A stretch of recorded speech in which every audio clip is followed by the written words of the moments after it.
Maayong buntag mga bayoginday. Naako diri karon kung asa ko na narbaho sa Provincial Capital ug Manita Davao Occidental.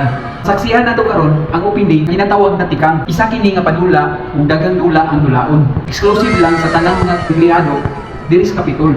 Bago ta magsugod, i-click sa ninyo. Tara, magsugod na ta.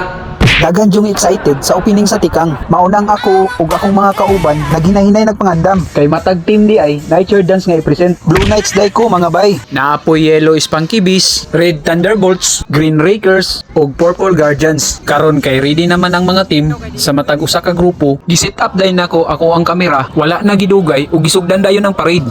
Ang tikang day mga bay, mao ni siya ang tema sa padula ug ang nag-implement ani ang Provincial Capitol With Governor Franklin P. Bautista. Daghan kayong salamat sir sa ikaduhang higayon. Masking nagtrabaho, nakapasingot mi ug para mas mapakita namo ang tagsa-tagsa namong talento. Sa mga staff niini, dili mas mapalig-on ang pagdala ug mas mulambo kung wala ni sila. And now, let's light the doors for the Tikang 2024! And the Tikang 2024 is now officially open! Grabing lingawa ug cheering sa matag usa sa team. Nag-effort jud ang tanan. Mauna ni ang yulat sa kadaghanan. Ang chair dance.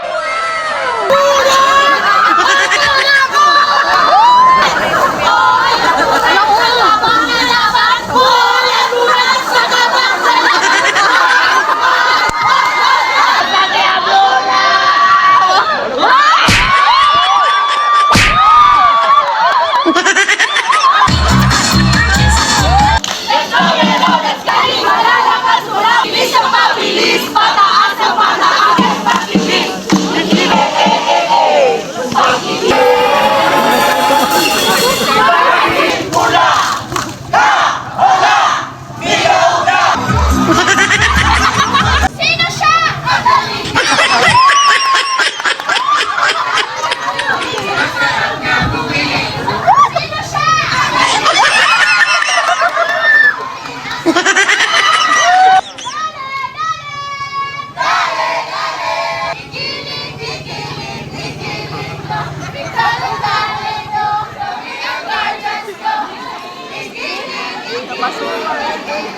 Green Team